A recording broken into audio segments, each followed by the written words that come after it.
Dave, or Professor Snowden, welcome to the Decision Making Studio podcast. It's a real pleasure and honor to have you on the show, and I'm really looking forward to this. Yeah, and greetings from Manchester, where just for once it's sunny. All right, fabulous. As just a way of introducing you and your work, so we were talking a bit before. I've come across your work far too late in my career. I think I would have made some career changes if I had read your piece in the Harvard Business Review, which is where I first came across your work. If I read that earlier, I think my professional life would be perhaps more interesting. But anyway, we're here. But I imagine some of my listeners will know who you are. Others may not. That would be a really good place to start for you, just to give a little bit of some background around you, your work, and this Cynefin Framework, if I pronounce that correctly, what it is and where it comes from. I think that'd be a really good place to start. Okay, so there's a general name for what we do within the company, and I set it up 20 years ago now when I left IBM, although the initial work was actually during my 7 years with IBM and then 3 or 4 years before that, in data sciences where I was strategy. So the general name for what we do is called naturalizing sense making, and sense making with a hyphen. So we define sense making as how do you make sense of the world so that you can act in it. And with that comes a key concept of sufficiency. You never know all that you would like to know in order to make a decision, but what type of decision can you make based on what you do know, which is one of the key things Cynefin does. Naturalizing, that comes from philosophy. It means to base what you do in the natural sciences. So basically our approach to method development is we spend 4 or 5 years researching the field. That means reading in physics, biology, anthropology, philosophy, whatever. Mm-hmm. And then there's a point where everything sort of comes together. Anybody's done theoretical physics, you know it. It's the point where the maths looks beautiful. And then we move into the experimental stage, and then when it gets boring, you hand it over to the engineers. So that's our approach. What we don't do is go and study 10 cases, derive a general model, and then go and sell an industrial recipe based on that. I think that's criminal, and I think people should stop doing it. So Cynefin came out of that process. I'll tell you the history of it. It started off as a response to Max Brasso's iSpace, and Brasso was a mentor of mine, great personal friend as well. And he looked at abstraction against codification against diffusion. So if something is high abstraction, high codification, it will diffuse very quickly, but it's then stable. But the innovation comes when things are low abstraction, low codification, because then they adapt quickly. And the example I normally use to illustrate the extreme is the difference between a London taxi driver and a map user. So a London taxi driver, if you don't know it, goes through 2.5 years of training, in which they drive around the streets of London until they know the name of every name. And the exam is to be given 2 points in London. And you have to describe the route out and the route back from memory. And it has a 40% pass rate over multiple attempts. And interestingly, London taxi driver's hippocampus is enlarged compared with other human beings, which is why it takes 2.5 years. Because the body has to change itself physically to hold that level of knowledge. That's going to be really important downstream, by the way. That was one of the first cases where we realized most human cognition is body-based or social-based, not cognitive-based. And that breaks a lot of current methods. And the other extreme, the map user. And the difference is the map user takes a lot of time, to use Boyd, to go through observe, orientate, decide, act, whereas the taxi driver is doing it intuitively. So that for me was important. Max and I developed stuff based on that. And the initial Cynefin framework was actually a cross, which looked at the difference between informal networks and formal communities and explicit knowledge and tacit knowledge. That was its early stage development. And that was published in a book and various other things. And then the 5-domain version happened one day on a flip chart at Aston University. I never understand why academics refuse to teach. It's when you're teaching, you really get good ideas and new frameworks emerge. And then that got stabilized, way back at the turn of the century. And then gradually over the next 20 years, it evolved. I'll run through it in the 3 stages of the way we present it, because that makes sense. That was great. The fundamental version is called the 3+1 version. So that talks about three major systems: ordered systems, complex systems, and chaotic systems. And if you look in physics, if I added superconductors and plasma, that would be the 5 states of nature, right? So I'm taking 3. And that allows me to use a metaphor, which is solid, liquid, and gas. So if something is solid, molecular bonds are very tight, it's predictable, it's stable, I know what I can do with it. If it becomes liquid, I can contain it, but it's difficult to contain. And if it becomes gas, it's almost impossible to contain. And that carries with it the phase shift metaphor. So it's latent heat.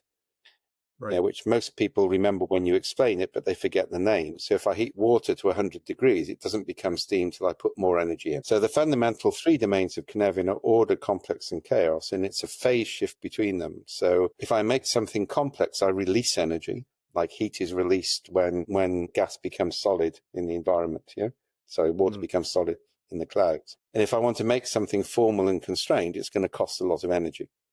And then the final principle on that is the triple point in physics, in which it's a point where it's equiprobable. It's a balance between temperature and pressure, where it's equiprobable whether something will become solid, liquid, or gas. And that's the central, and actually the most critical domain of Cynefin, which people often forget, which is the aporetic domain. And aporia is a common use in Greek. It means an unanswerable question. It means you ask a question and you can only answer it if you think differently about the problem. And that's a really important concept in Cynefin. So the basic framework for Cynefin is order, complex, chaotic, solid, liquid, and gas, with the aporetic domain in the middle. And if you over-constrain something, you create something too ordered, then it will collapse into chaos. So that the phase shift there is a catastrophic failure between order and chaos. Right. So that's level one. Often you don't need to go beyond that. Okay. Level two, you break order into two. Yeah, clear and complicated. And that's more of an artificial decision. It's kind of like it's a spectrum. It's not a phase shift. And the decision is in clear. It's like everybody in the UK drives on the left. Everybody in Germany drives on the right. It's best practice. We all know what we should do. Whereas complicated experts will know what to do if it's within the bounds of their expertise. So that's an extra level. And that's the one which people are most familiar with. That's the five main version of Cynefin. Okay. And then you can add liminality, which is the most sophisticated version, which basically says there are things which are complex transitioning to be complicated. Yeah, you can use chaos as a temporary space because it follows a Gaussian distribution. So you can use that for distributed sense making. And then that also creates two other areas. It divides the aporetic into aporetic, which is good, and confused, which is bad. And it creates this really interesting liminal area in complicated where the experts disagree. Yeah. So we got those three levels and you can build increasing. And I think one of the points about frameworks is you should get them instantly and then you should learn more as you learn them more, because the fourth stage is to add dynamics of movements between domains. And so for people who aren't familiar with it, it isn't 2x2 matrix or a 4-quadrant thing at all. And so just so I'm clear, the liminality piece is where you've got these sort of curves or these spaces in between the different domains. Is that right? It's always had curves. Sorry, I'm Welsh. We're Celts. We draw curves. We don't draw straight lines. They're bad for the soul. Okay. Right? No, I think what liminality does is it gets this concept of transition about things. Cynefin is not a static framework. The origin of the word Cynefin in Welsh, right? So it literally translates as habitat, but that's not what it means. What it means is that you're entangled in many, which you don't really understand, but influence where you are, and you've got to ride that entanglement going forward. So Cynefin is a movement concept, and I think that's one of the key principles. Most of Cynefin work is about moving things between domains, not classifying things into domains. Right. I think that's a very, very important point. And if I'm thinking about a decision maker in an organization, and I think the vast majority of people who are listening to this work in organizations of some persuasion and have decision making responsibilities. That ordered piece, what I find very useful about the framework is that so many problems and so many processes and things in most organizations, most people that are listening to this, the assumption is that somehow it falls in one of these two ordered parts, right? That there's a process, there's an answer, there's some sort of right answer. Either I've got it or I call an expert. And maybe we could talk a little bit about that, but then start to talk about the complex. What does complex truly mean? I think there's two extremes, you see. So one is the everything is ordered. And that's the business process re-engineering, what Gary Klein calls Six Sigma, which I think is a lovely name for it. It's actually, ironically, not Taylorism. If you actually read Taylor, he accepted complexity. People, when they criticize Taylorism in scientific management, are generally criticizing business process re-engineering and systems dynamics. And so that's a mistake people make. So yeah, so fundamentally you've got that extreme. Then at the other extreme, you've got people like Ralph Stacey who say everything is complex and everything is about perception. Now, Cynefin actually comes from a materialist and a realist background in philosophy. It's new materialism, not conventional materialism. And it basically saying reality exists, right? So some things are complex and some things are ordered. And sometimes our knowledge is not aligned with that, or our perception is not aligned with that. So a lot of our methods are about increasing alignment, by increasing friction between perception, knowledge, and reality. That Cynefin sits between the two. And I think one of the reasons it was so successful is it recognized the value of order. It said order is important. If you can make things ordered, it's valuable.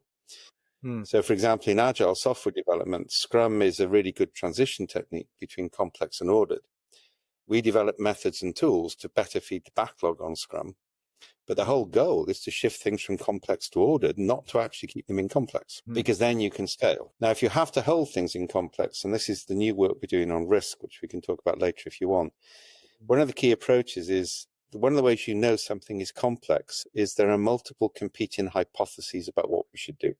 Right. This is the heuristic we give to executives. If you've got 5 or 6 credible groups of people, all of whom sound credible, then it's complex. And by the way, that's what you get as a C-level executive. It's, you get 5 minutes to make a decision between 5 presentations, all of which are very sensible. And what the hell do you do? So one of the key things Cynefin says, in that circumstance, don't try and make a decision. Give everybody a small amount of funding to run a safe to fail experiment, but run those experiments in parallel. Don't run them in sequence, because if you run them in sequence, you'll get a Hawthorne effect. The first one will always succeed.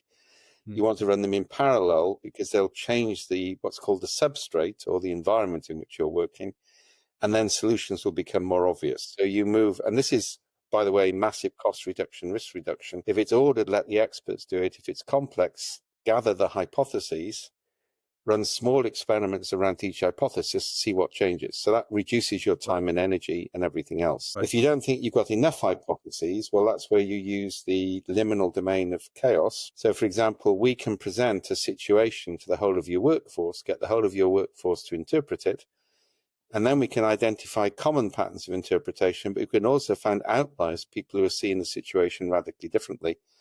And that's where you may need to go, because that's a new hypothesis which you wouldn't have paid attention to. In the EU Field Guide, by the way, this is all, there's 2 sources on this. The EU Field Guide, which is based on Cynefin, calls this the aphoretic turn. And then 1st of March every year, I update all the methods and frameworks on the blog. So if you go to that, you can actually see and you can trace the development of Cynefin. Right. Okay. I'll make sure those things are in the show notes. First, I wanted to just touch on something fairly quickly, and then maybe we could dive into the world of complexity. But so I'm a former management consultant. I've many sins, one of which is being a former management consultant. One of the things that I despise is this concept of best practice, not necessarily because it's wrong, but because when I've looked at the Cynefin framework, it's misapplied. Why despise it? I despise how Okay, that's different. So I despise how it's applied. Right. I don't want them randomly going out on the right. Right. But if faced with a situation of complexity, there's no the best practice isn't you can't follow a flow chart. No, it isn't. But the key thing is not to say best practice is wrong. It's saying best practice is right within boundaries. That was one of the big things Cynefin did. It didn't say there is one approach. Right. Yeah, it didn't say everything has to be ordered per most management consultants, or everything has to be complex per Stacey and people like that. It said actually there's nothing wrong with order. The issue is to recognize this multiplicity of methods and tools and understand the boundaries between them. And the best practice, good practice division is an important one. For example, and we talk about exaptive practice in complexity, because that's much more experimental, but it's not single line experimentation. You've got to experiment in parallel, not in sequence. Good. Okay. That's very interesting, very useful explanation. It's best practice that's misapplied. I've seen that far too often, that we have this methodology or this thing and it applies in a variety of contexts. And so that's the ordered chaotic division. So yes, it is. One of the things, when I worked for IBM, that gave me a lot of examples. Everybody learned to do workarounds. So you didn't challenge the process. So everybody found ways to work around the process. Right. And that builds basically contradiction into the system. So when the system fails, it fails catastrophically. So an over-constrained system or human beings there's a lovely Scottish word, canny. Human beings do not fight bureaucracy. They find ways to work around the bureaucracy. So for example, one of the things we do in organizations is to stimulate the formation of informal networks. Because if we can get everybody within 3 degrees of separation of everybody else, we don't have to worry about the bureaucracy anymore.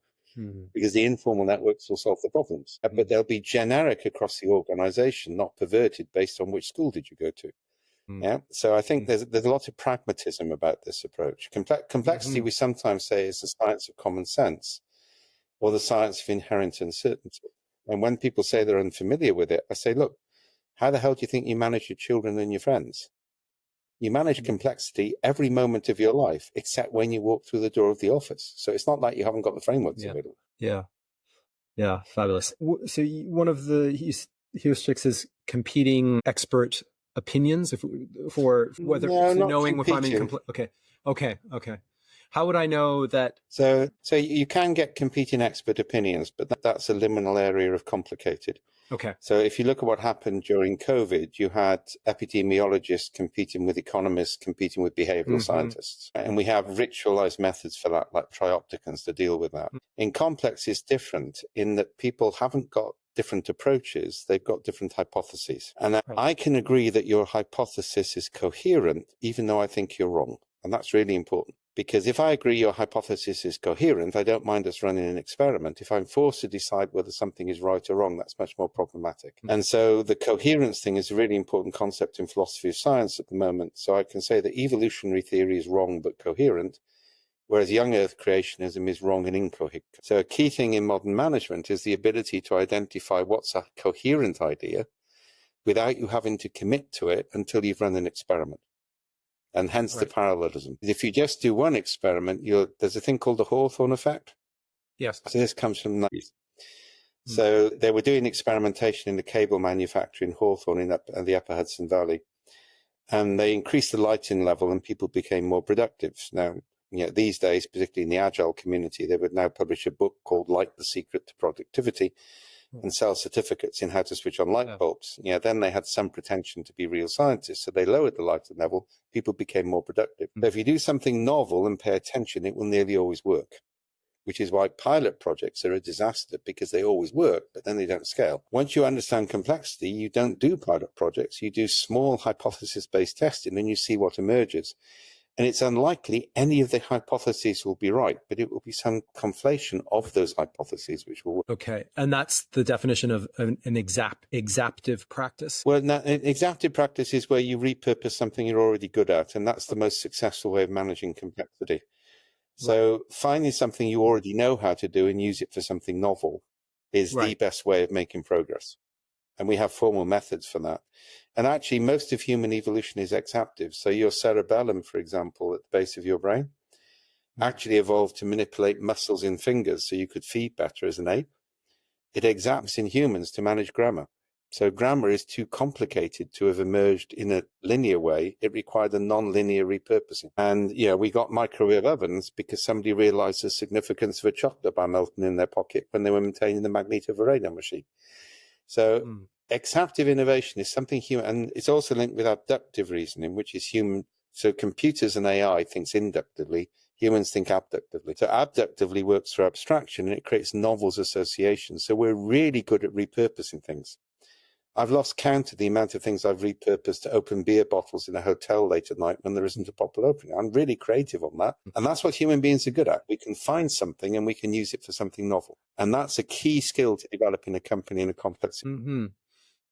And you would never get that. It's kind of like a Boston Matrix if you want it. Existing capability, new market. It's there in the Boston Matrix. Right. And by the way, if you want to look examples on that, IBM dominated computing because they were the world expert in typewriters and punch card control machines. So they didn't have to work out how to do that. So they got first mover advantage. And that's the key principle. If you look at the history of industry, it's an exactive leap, or industries go under because they don't make it. So Kodak invented digital photography, but refused to accept it. and went under. Okay. And you could never get that from a pilot project. No, you can't, because the pilot is novel. People respond to novelty and attention. Yeah. And you got your best people on it. People are focused on it. Doesn't work. Yeah. You need to get closer to real life. Yeah. Mm-hmm. So that's why we work on the parallelism. At least 7 safe to fail experiments running in parallel. It's cheaper. Mm-hmm. Or we can do more extensive things. So, for example, we put somebody young and naive together with somebody old and experienced, together with somebody on the fast track management path. That's called a trio.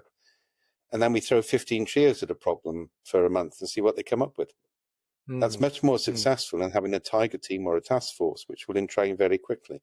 So we're deliberately creating cognitive diversity and experiential diversity. Transgenerational pairs, young drivers see things experienced drivers won't, and vice versa. So we're doing that, for example, in software development, young bright coder with cynical systems architect with user trained to talk to IT people. And it's a lot easier to train users to talk to IT people than train IT people to understand users. So we throw 15 of those trios at a problem. They end up with a much better specification to go into the backlog. But we've also, and this is a key principle of complexity, we've built informal networks between users and IT people, which will actually help the project when it runs live, because we're creating that micro entanglement, which is key for human sense making. How would a decision maker, or how would anyone really use the framework to establish the context? Like what are we dealing with here? Looking at context, we use what we call S-drive mapping. Okay. So S-drive mapping brainstorms 3 separate things. Who are the actors in the system, which are often roles, not individuals? What are the constraints which you're currently facing? And also, what are the constructors? Now, constructors are things like processes. So they're things which transform things but don't change themselves in the act of transformation. So an object is a transformer in software, for example. You know the input, the output, and you've got stability in the things. So what we do is we create a triangle between those 3, for which the collective name is actant, by the way. Okay. And then those get mapped onto a framework between the energy cost of change against the time to change. And there's a basic principle, and this is a really important complexity principle, is people, if you can't agree what it is, you break it down until you agree. If you can't agree where it's placed on the grid, you break it down until you agree. So we don't allow dissent. We're going to that finely grained level. And then you draw 3 lines on that. So there's a line around the upper right. So these things, the energy cost of change or the time to change is so high, they aren't going to change. And what's quite interesting is when people get together and do an idealistic, where do we want to be in 5 years' time, they always end up with stuff which we find isn't counterfactual. Yeah, it's not going to happen. Then we create a liminal area where these things are difficult to change, but we could if we really wanted to. And then a volatile area, bottom left. These things can change without impetus. Therefore, they're really dangerous. So what that does is it maps the dispositional state of the system. And then to de-risk projects, for example, you then move things around. You say, how could we reduce the energy cost of this to change it? How could we increase the energy cost so this won't change with that direction? So what you're doing is you're changing the substrate or the landscape so that the things you want are going to be easier to do. And that's now a pre-process before you start a program or a project. And it's interesting. It creates an objective situational assessment because of the breakdown process. And it's a major risk reduction device because you first of all identify where the hell you are and where you can go next. And the trouble with systems thinking, which has dominated the last 3 or 4 decades, is it always starts with some idealistic definition and tries to close the gap. Okay. In fact, Peter Senge makes a huge thing about that. We need to have these challenging objectives and we try and close the gap. Complexity says, to hell with that, describe the present, identify what you can change, and then try and change the substrate so it's easier for things to happen. This comes from constructor theory and theoretical physics as well, Deutsch's work. And the principle is whatever has the lowest energy gradient is going to win out anyway. So if you don't change the energy gradient in the system, it doesn't matter what project you've got, it's going to go badly wrong. So once you've done that, then the action's going to Nevin. Okay.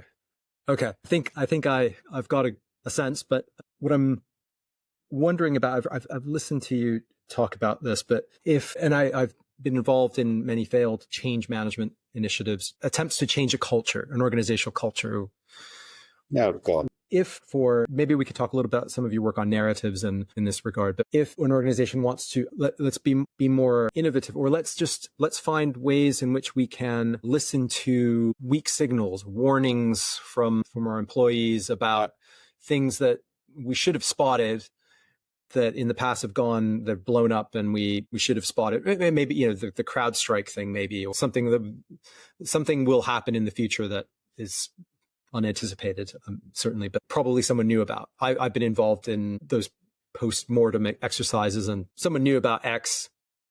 Someone's fudging the numbers on some accounts. It wasn't until after. And they will do that. My friend Gary Klein created a technique called a pre-mortem, which is worth looking at. Yes. Yeah. Yes. Yeah, from my point of view, I would ban the transformation word. The minute you announce you're going to transform something, you're dooming yourself to failure. Okay. All right? It's almost inevitable. All right? Okay. And you can't engineer a culture because people will game the system. So, yeah, I've worked on loads of these things. And what you find is the people who use a new language are the people you should fire because they're just playing the political game. They're not really changing, all right? I mean, I said that once in IBM and got really unpopular with Sam on it.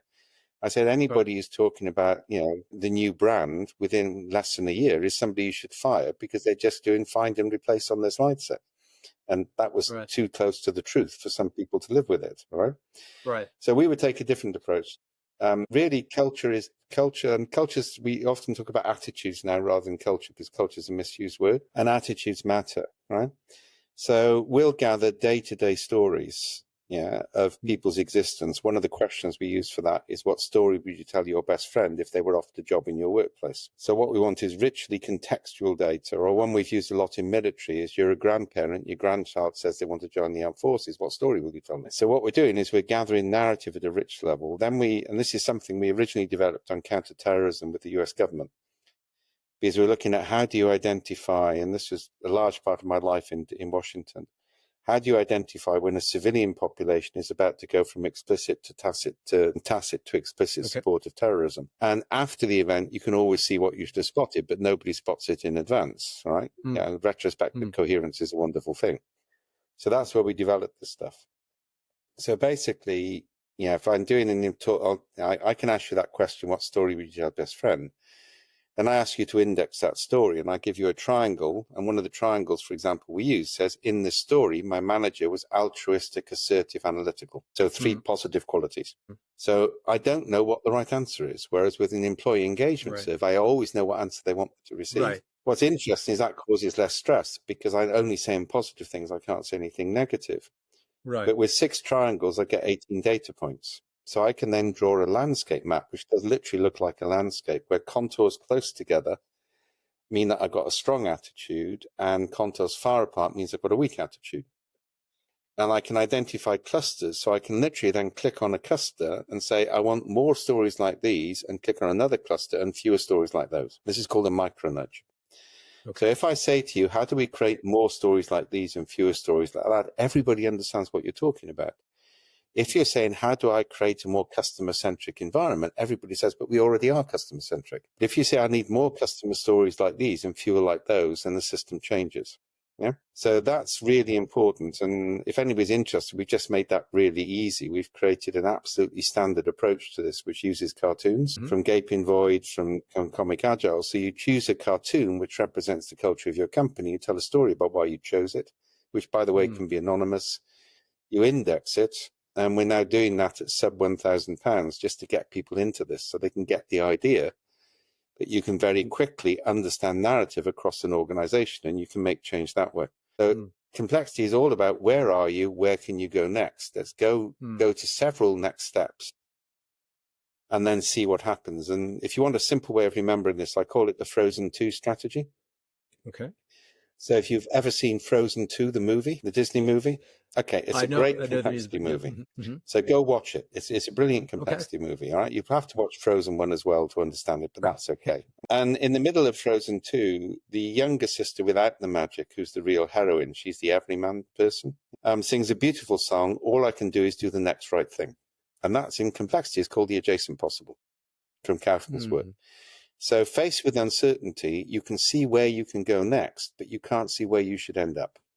So you start journeys with a sense of direction, and you literally map the adjacent possibles, and you step there, and you may step to several places and look and see what's more successful. That's a safe to fail experiment.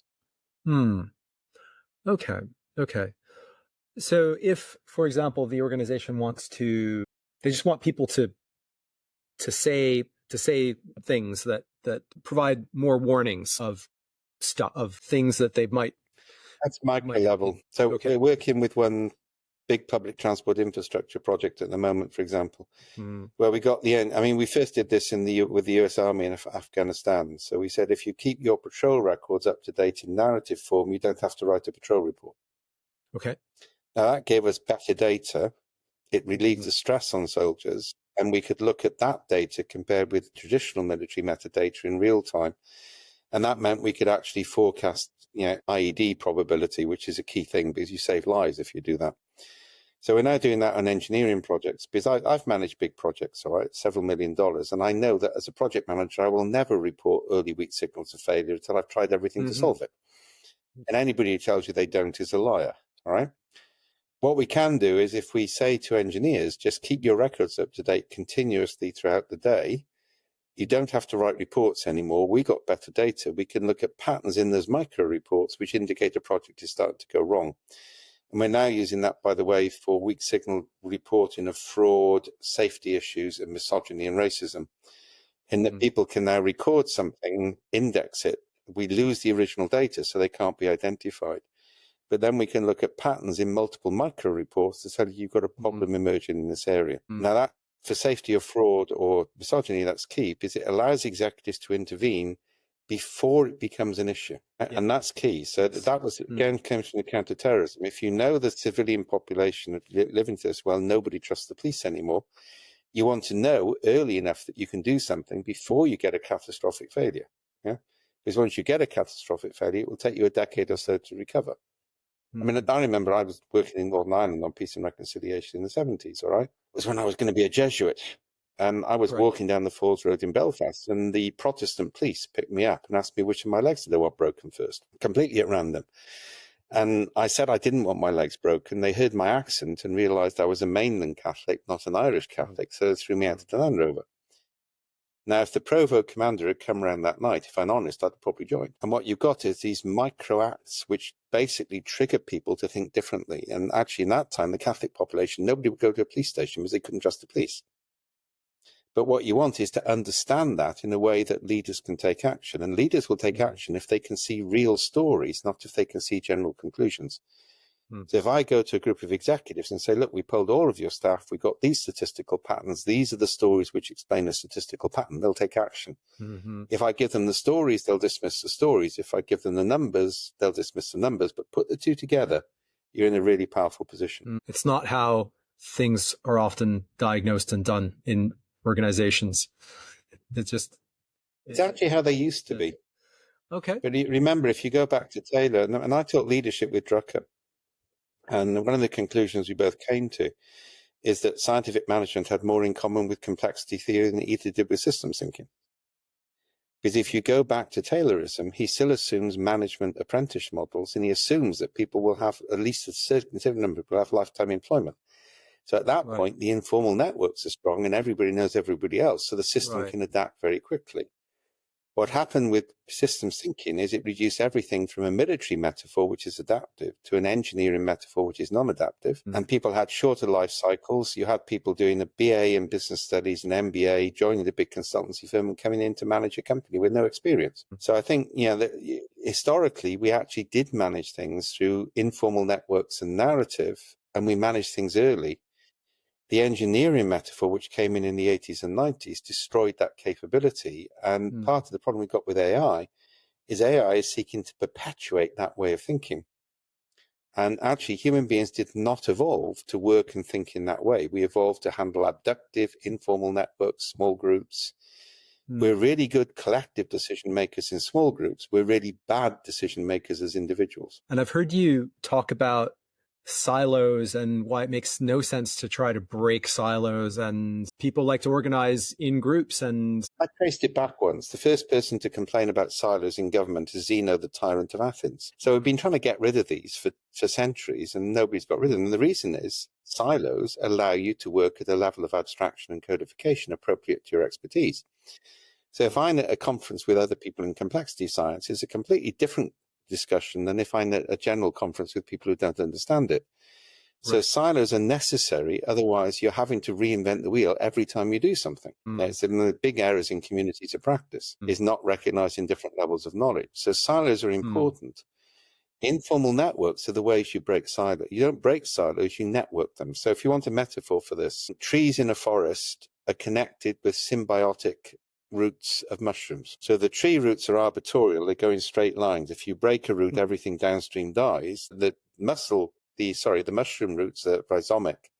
So you can break one and it reforms. Yeah. Now, interestingly, the mushroom roots will redistribute resources to saplings in a forest in a drought. Yeah. And that's how informal networks work in an organization. When I did the post-COVID stuff, everybody fell back to their informal networks, not the formal system, because the informal networks are natural trust networks. So what we're doing, for example, is to build those networks. So my favorite illustration, the Singapore government, who I do a lot of work with, everybody does national service together, so they have very dense informal networks. In Britain, the elite all go to the same limited schools and the same limited universities, so the networks aren't dense, aren't distributed enough, so they're perverted.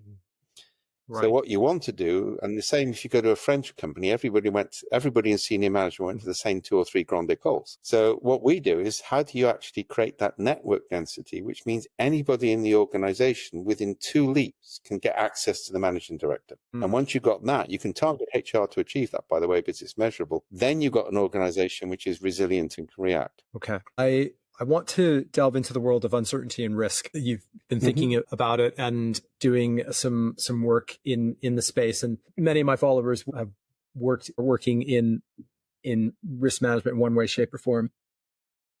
And so maybe first of all, where does uncertainty as a concept, where does it sit in either the Cynefin Framework or just how do you look at it? We say complexity is a science of inherent uncertainty. Yes. So if you're in a chaotic environment, it's random, yeah? Which actually means you can use it. So if you've got a random pattern, you can use Gaussian distributions. It's called deterministic chaos. If things connect, it forms a Pareto distribution, so you get the fat tail, and that's where you get high levels of uncertainty. There's too many variants you can handle. So one of the things we've now done, I published this on the blog recently and presented it in COSI 2 weeks ago in Dublin for the first time, so that's software engineers, is a risk matrix. So the vertical dimension, key concept in complexity is emergence. So a lot of people think reductionism is wrong if the environment is complex, but reductionism isn't breaking things down. You should break things down. Reductionism is assuming that the whole is constituted by the properties of the part. So one way you can approach strategy is just to wait for things to emerge. Just go with the flow, wait for patterns to emerge. You need sensor networks to spot the patterns early. The other way is you try and force emergence. So that's where, for example, what are the hypotheses? We'll run experimental probes to try and force emergent properties. So that's my vertical dimension. My horizontal dimension goes between fine-grained interventions on the left and coarse-grained interventions on the right. Have you got that picture? So top right of that matrix, I'm forcing an understanding of the position. I'm doing one big thing. That's traditional project. That's really risky. Yeah. Bottom left, I'm just waiting for things to happen and responding. That's also risky because I may miss an opportunity. Right. Yeah. Bottom right, I monitor for things happening and I move in with large interventions to try and exploit what happens.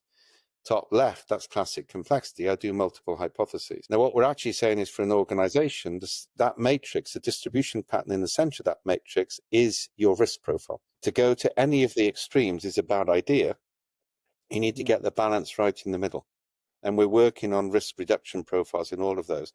Now that's got a lot of traction very quickly because it basically says portfolio approach, not single approach. There's nothing wrong in massive interventions, but be aware if the market is changing rapidly, that's the most risky strategy. If the market is stable, it may be the most sensible strategy. And again, it's this key principle of complexity is context is everything. And we talk about we need chefs, not recipe book users. So what consultancy has done the past 3 or 4 decades, and this has really come from systems dynamics in the main, to some extent cybernetics, is to try and create recipes. And what we're saying is what you need is chefs who understand the ingredients and put them together in different ways. We've just launched that with Hexi, for example, breaking down methods and frameworks into their smallest parts so you can recombine from different vendors. And again, that's the principle. A chef can make a meal with whatever you happen to have lying around. A recipe book user is lost if you don't have all the right ingredients. And resilient organizations need more chefs and fewer recipe book users, but there's still a role for recipes. Yes. Yes. Okay. When I'm sure some of my listeners, when you said risk matrix, that has a connotation. That's a risk silo thing. It has a connotation that's not, I don't know if it's not positive, but you're describing something that's completely. Well, we're open to names on this, to be honest. It may get, yeah. I mean, Cynefin wasn't called Cynefin until I can tell you a story about that later if you want. We may give it a Welsh name, or we may just give it another name. So that this has come out of the theoretical physics. It's now with the experimental guys. Yeah. So that's where it is. Yes. And by the way, we always do that open, so everybody can get involved. Okay. If you search for risk matrix in LinkedIn, you get lots of posts about something that is not that, but it's just a classic sort of risk heat map thing that is it's, if you want a lot of reactions, bash the risk matrix, it usually creates, okay. I may put blue or red after matrix and see where we get from that. Yeah. Yeah. It just, we love so the classic risk management is, digress a little bit, but it's very, it's all the kindergarten stuff. So we love colors, so red, amber, greens, shapes and numbers, and animals, so black swan and things like that. Oh, God, don't get me. I've seen posters with all of those. Yeah. So I think what you're talking about is something that is fundamentally, well, it is certainly. There's more fundamental principle here. What you see in virtually all systems thinking, although systems thinking is systems dynamics, cybernetics, soft systems. And there's a range. I mean, I came from a soft systems background originally. It just doesn't scale. So that's Checkland's work. Is that people, and this is what I call a North Atlantic phenomenon. I refuse to call it Western because it isn't Western. It's North Atlantic. So it's Northern Europe, North America. There's an enlightenment model of decision making. So the assumption is if people have the right training, the right competencies, and the right information, they will make the right decision. And any failure is a result of a failure in those components. And you see that in the shuttle disaster reports and everything else. And that is fundamentally bad science. That's not the way human beings make decisions. It's an enlightenment myth. That's where new materialism comes in. So, for example, a narrative pattern, and you can see this if you want to look around the MAGA movement and Trump, narrative patterns get material reality independently of the storytellers, and people can't escape them. And engineers actually they're called assemblages. Yeah. Engineers have their own assemblages, their own belief systems, and you can't break out of those belief systems. It's not a rational process. So Deleuze talks about territorialization and deterritorialization. So if you look at EST Mapping I mentioned earlier, what we're doing is by breaking things down and down and down, we're deterritorializing the space so you can see things differently. We're not telling people to see things differently. We're creating a different system in which people do see things differently. And again, that's substrate management. Okay. In fact, if you want a simple heuristic, is manage the substrate before you even think about doing a project. Manage the substrate before thinking about doing a project. Okay. Yeah, because if you do that, you may actually change what you're doing. Right. Well, that's EST mapping. They map the energy gradients. Right. And then basically say, well, look, until this is easier to do, old projects are going to fail anyway. Right. So we'll have some pre-projects to change the energy gradients. Right. And again, that's all about cost reduction, risk reduction, which is the main focus. I mean, complexity, that's the main thing complexity does, is it reduces risk, it reduces costs, because it uses methods and tools authentic to the nature of the system, rather than trying to force you into a straitjacket of order, which actually will increase your risk, ironically. Yes. And this is traditional risk management. That's why I don't do it anymore, is because it is the straitjacket. It's kind of that's where our work to measure attitudes. So, for example, if we're looking at risk and safety, we present, and we use cartoons again for this. We present dilemmas, which whatever you do, it's wrong. Yes. Because that's the reality of large projects. That's the reality of the world. Do you follow the rules? Do you get the job done? Do you make people safe? Do you not? We then gather those stories, and from that, we can measure attitudes. Now, intervening to change attitudes is a lot lower cost than intervening to manage compliance. So on cybersecurity, for example, we can measure people's attitudes to cybersecurity at scale. And that actually is a lot easier than trying to force compliance systems. So you manage risk by managing human attitudes as well as compliance. Yeah. You manage risk by managing human attitudes. just want to touch on that a little. So, for example, one of the big things is when I left IBM, I had my own computer. I all of a sudden got more paranoid about viruses. Right. Yeah, because I haven't got IBM to back me up if something goes wrong. So my attitude shifts. Right. So, and just setting people up to click on things they shouldn't click doesn't do something. I mean, I'm not even feel it's ethical. But actually measuring people's attitudes is also, the measurement changes the attitude anyway. And the key thing in complexity is every intervention is a diagnostic and every diagnostic is an intervention. And you need to design accordingly. Okay. So everything you do will change the system. Okay. I've heard you talk about this, and what you mentioned just reminded, because I think you're certainly not saying change individuals. No, you can't. It's an ethic. So the whole mental model, I mean, when people talk about mental models, that was a cute concept in the 80s, but we know it's wrong. We know most of your decisions are mediated or entrained by the narrative patterns of your communities and by your body. The brain only actually engages when there's an anomaly. So if you want people to think about the problem, you've got to create anomalies, which is why conflict is really important. If you don't have conflict, the system has become homogenized. So all this nonsense about common values, common principles, respecting everybody's point of view is a way to destroy a company because you lose variety in the system. We talk about the difference between homogeneity and coherent heterogeneity. So the way I normally explain that is, I'm Welsh, I come from Cardiff. That means I support Cardiff Rugby. We play in blue and black. We play at the Arms Park. We're a highly civilized team. If the other side do well, we cheer them. We never cheat. All right. We never bribe referees. We're the big city club. All right. And there's those bastards down the road in Llanelli. We call them Turks. Right. Because they hijacked a Turkish ship in the 19th century. We're not going to let them forget it. All right. Yes. They definitely bribe referees. It's the only reason why we got a red card against them last time we played. They played filthy. They're a crowd of partisan. All right. I hate the buggers until the English arrive, and then we're Welsh. Right. And that's coherent. It's the ability to be different, but be the same in some contexts. And that's a key principle for organizations to understand. You do not want everybody having the same mission, the same values, the same beliefs, being orientated in the same way, because then you've destroyed adaptive capacity. You want friction in the system, or gradients, as biologists would call it. Yeah.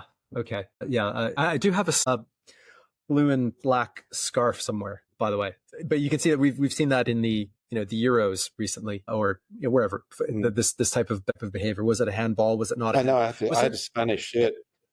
I had a Spanish shirt for the finals. Right. Yes, I'm sure. This little digression now, but I've been contemplating the VAR a little bit, and we still argue, right? So this is supposed, and maybe it's part of the fun.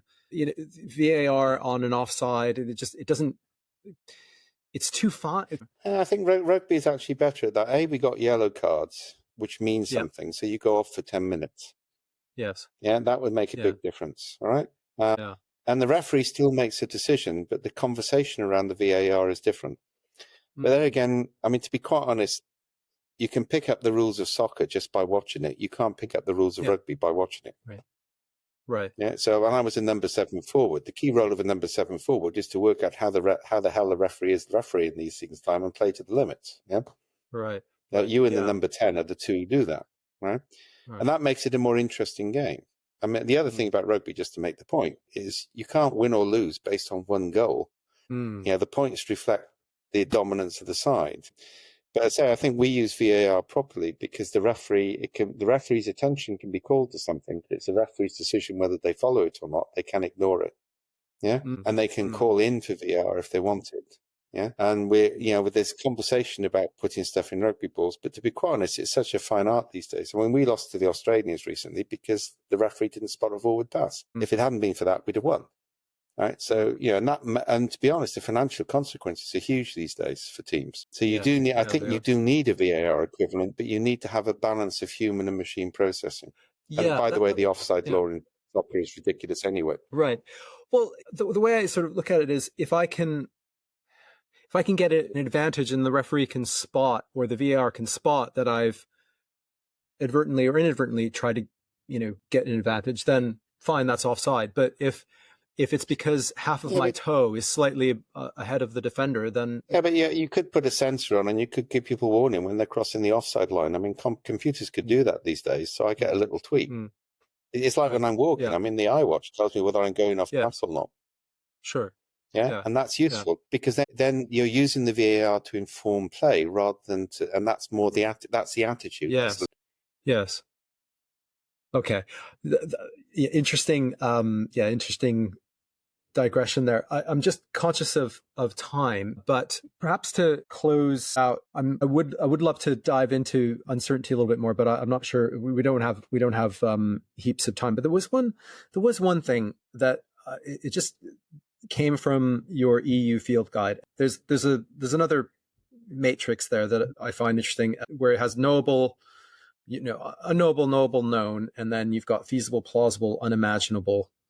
And there's a piece in there that's serendipity, where something is plausible but unknowable. I'm just curious, just wondering if you can... I updated that in a blog recently. Human beings actually understand serendipity. We understand beneficial accidents, and we're quite good. I mean, technically in the complex system, there's no linear material causality, but some of us are starting to think that in human systems, there's teleological causality. We can influence events, right? And I think the issue about human beings are really good at spotting how to repurpose things. We made that point earlier. Yeah, we're really good at it. And one of the reasons for that is that art comes before language in human evolution, which is why an emphasis on STEM education is actually quite dangerous. Because what art does is, whether it's music or painting or whatever, it moves you away from the material world, so you see novel connections. And that's where human beings excel. And that's something that IT and AI can never do. The danger is that we'll lose the capacity if we over depend on AI. And I had this argument with Sam Polizano. He wanted to get rid of middle management. And I said, where the hell do you think senior management are going to come from? A lot of those routine tasks that AI does, you need human beings to do, because unless they do those, they won't develop the higher capacity, which the AI can never get anyway. Yeah. Okay. Interesting. There's almost an argument to say that we need more of like the art. We need art and music and poetry and all these things that but you don't have to get new age fluffy bunny about this. All right. Right. We need to, there are ways we can handle abstraction at scale with high abstraction metadata. The key thing is to understand the abstraction. All right. And then to find ways to engender that. It's like, and people confuse effect with cause. All right. So, for example, we've had loads of people run creativity programs to increase innovation. Now, the reality is that if you starve people of resource, you put them under pressure of time, and you give them a different perspective, they will be innovative and they will be creative. So innovation and creative are both emergent properties. Now, if that happens long enough that creativity becomes habituated, then creativity can generate innovation. But just setting up rooms with children's games and bringing in somebody to teach people how to sing, that's not going to make any difference whatsoever. That classic, it's what I call new age fluffy bunny. We have a Cynefin, by the way, which has certified new age bunny fluffy bunny slayer on the front of it. Yeah. Okay, great. That's a reference to Buffy the Vampire Slayer as well. So. Yes, right. I was thinking more in terms of, I heard the acronym instead of STEM, STEAM, with the A being, the arts. But anyway. Again, you need experience. My classic example on that is we try and teach things rather than creating processes by which people learn things.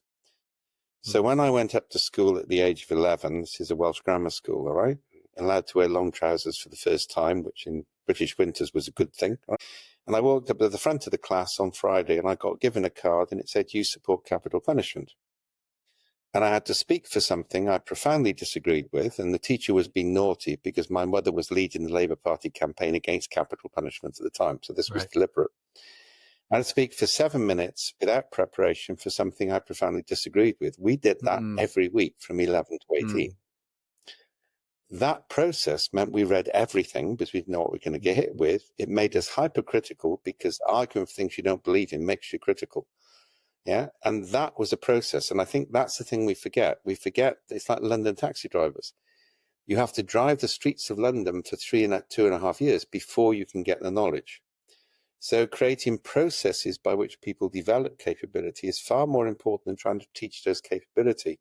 And that's been a fundamental error of the OD movement for the last 3 decades, is to assume you can teach emergent properties, which you can't. Emergent properties have to emerge. Yes. Okay. I think that's a great place to wrap things up. Was there anything that you wanted to mention that you don't think we got? No, I've enjoyed time this. To, okay. Likewise, this was great. Before we go, for my listeners, your company's the Cynefin company. I know there's lots of things you guys got going on, webinars and things, but anything that people want to call out, or how can they best find you? And we're just launching the quick senses around culture and attitude mapping and attitudes to AI. Yeah, so those are going up, and those are sub 1,000. And we're going to push more stuff out like that because the market's changing to be tool-based, all right? It's gone from early adopter. And we run training courses and the new stuff. If you want the new stuff, read the blog. So search on keywords on the blog, you'll find it. I write on the blog first. And these days I only teach master classes, so I don't take prisoners. So if you want to be stretched, come on those. If you want conventional training, go on the other stuff. Great. Okay. Wonderful. Dave, Professor Snowden, thank you very much. This was a pleasure. Wish you all the best. And yes, thank you once again.